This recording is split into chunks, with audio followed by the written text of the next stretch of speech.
Hello everyone, I'm Wolfgang from the Tank Encyclopedia team, and today I will be building the Renault FT from Meng in 1/35 scale. I'd like to apologize for the long time between the modeling videos, but getting the necessary supplies for the kit has been more difficult than I first thought. Anyway, let's see what we can do with it. First off, let's address the kit's name. The French never called it the FT-17 during World War I, and for this reason I'll be calling it the Renault FT. Also, the FT letters didn't mean anything. They didn't stand for Faible Tonnage or Force Terrestre or anything else. They were just a sequential two-letter code given by Renault to the project. The next project Renault worked on, a tank transporting truck, was called the FU.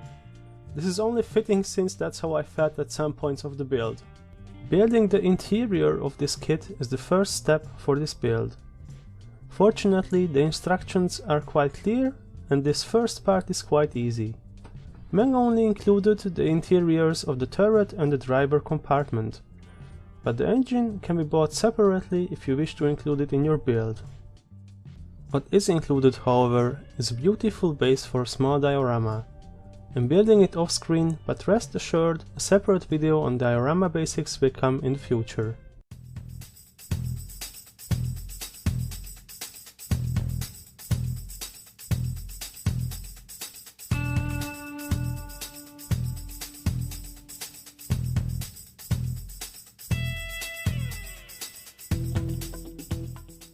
The Renault FT is often hailed as the first modern tank, and there is some truth to that, but there is also quite a lot of mystification.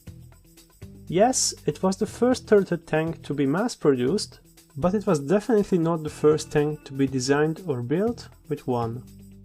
Also, there were loads of turreted armored cars before it on all sides of the war.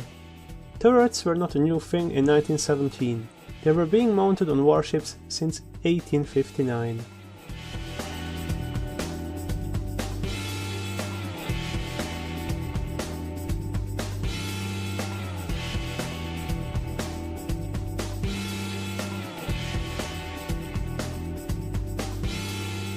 The true reason why the Renault FT is so famous nowadays has less to do with its design and fighting capabilities and more to do with the fact that it was cheap and available in numbers after the war, at a time when most armies were learning the lessons of the Great Conflagration that had just passed, but were seriously short on cash.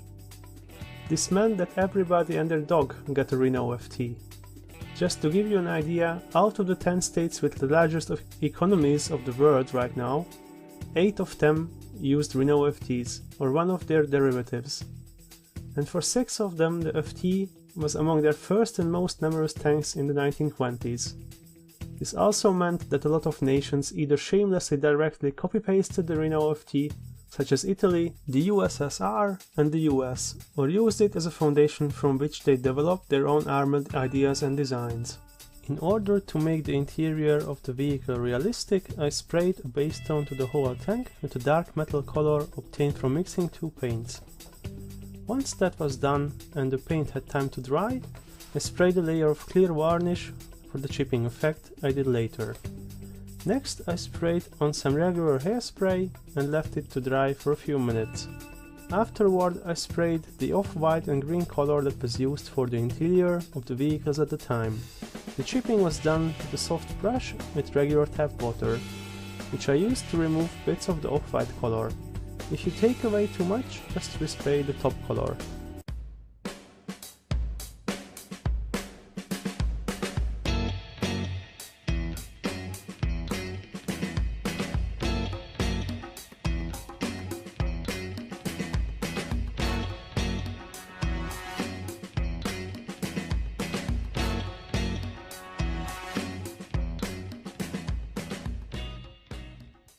The turret holds the main armament of the tank and is crewed by the commander.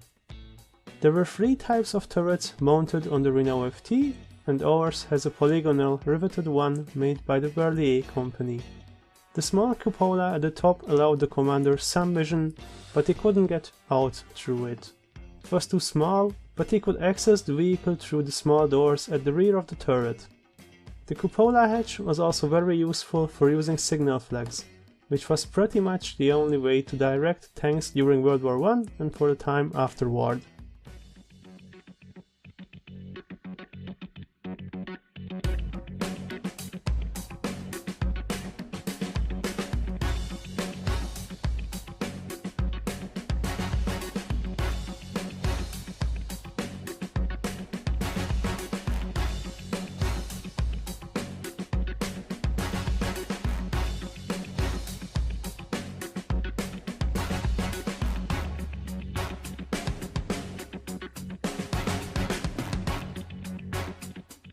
A tad bit of weathering is also done with the products shown on screen.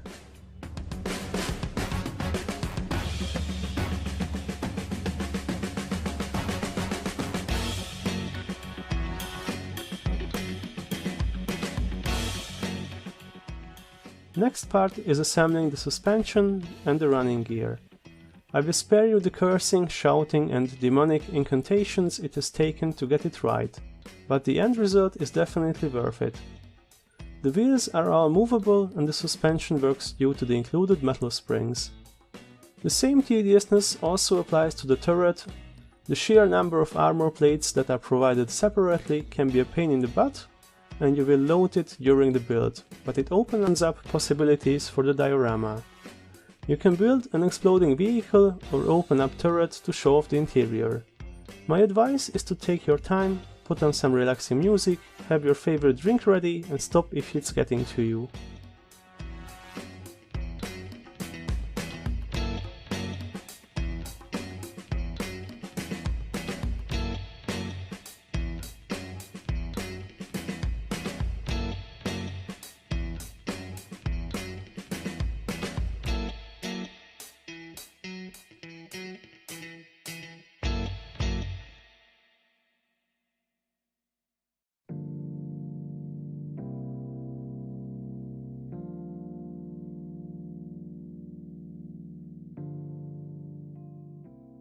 With the assembly and interior painting all done, we can move to painting the exterior.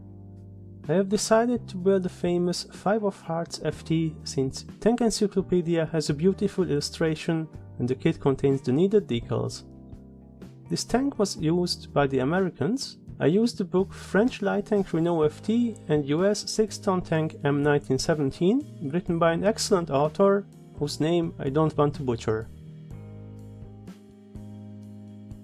The tank could be armed with either an 8mm Hotchkiss M1914 machine gun, or as an R model a low-velocity 37mm Puteaux gun.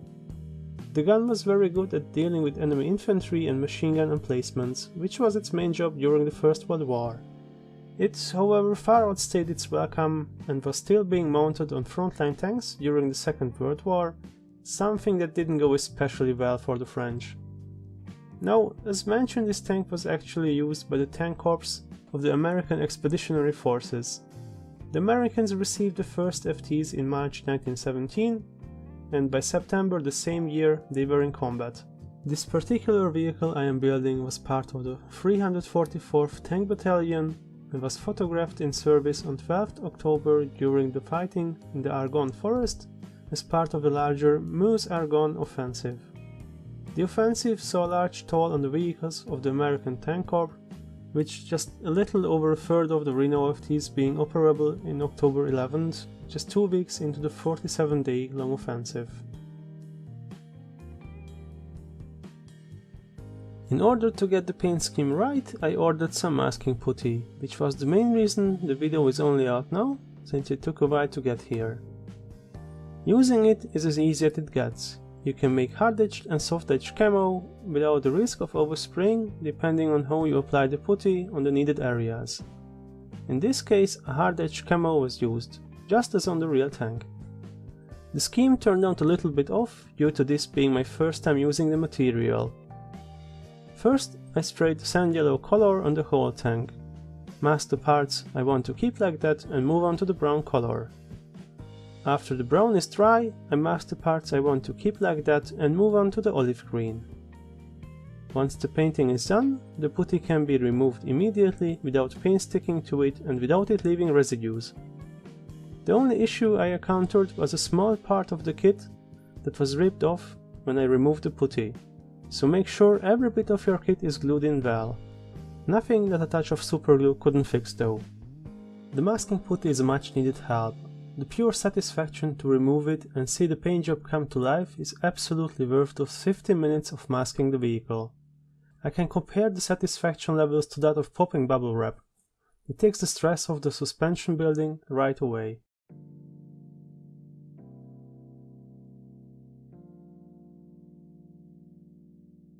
Construction-wise, the Renault FT is quite simple.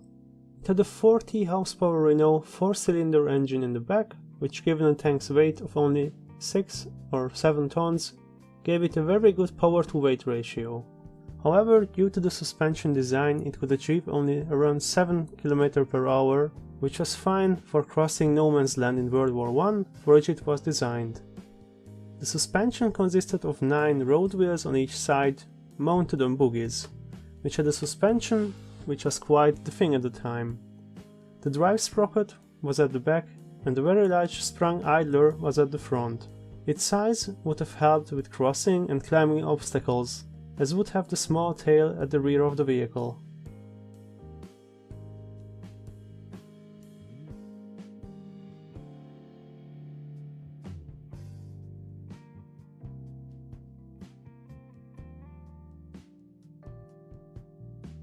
I kept the weathering fairly simple in order to keep the camo as eye-catching as possible, especially with the diorama in mind. I applied a dark brown wash to all rivets and crevices on the tank and removed excess with a dry cotton swab once it dried. Some earth-colored pigments were applied with a dry brush, since I wanted to make it look like dust. The diorama is dry as well after all. The exhaust was rusted with the usual oil paint and rust pigment method.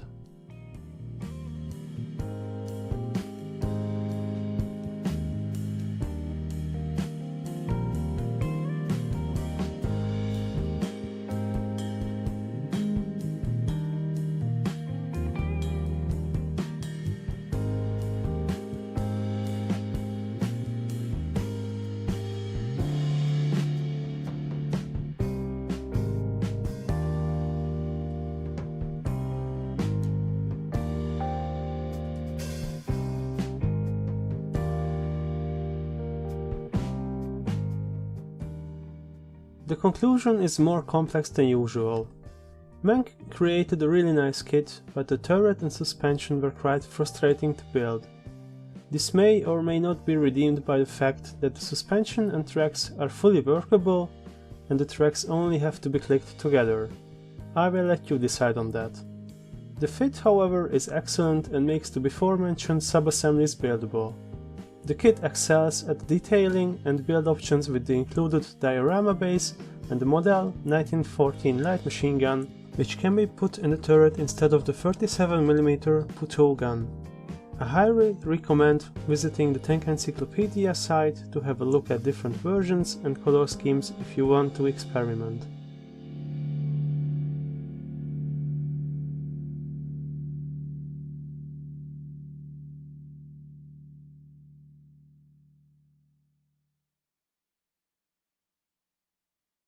If you are looking for aftermarket parts, the engine and crew figures Meng sells are quite a nice addition in order to make an even more interesting diorama.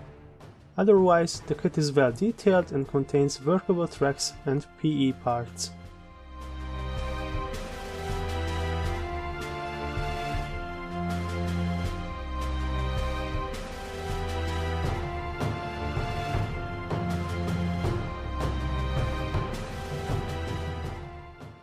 Would I recommend this kit? Well, yes and no. I have visited the good old Dirty Hungarian phrasebook more than once during this build. For newcomers, this kit will be a challenge or a nightmare. Of course, if you are new to the hobby, you are welcome to try. There is no right or wrong approach to building models.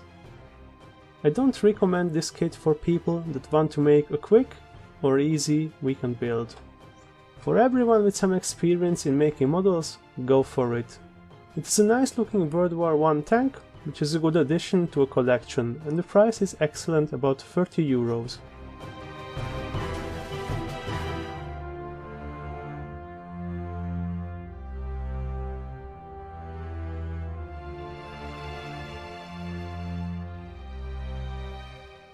If you like this video and want to see more tank related content on our page and on YouTube, please visit our Patreon site if you like to donate.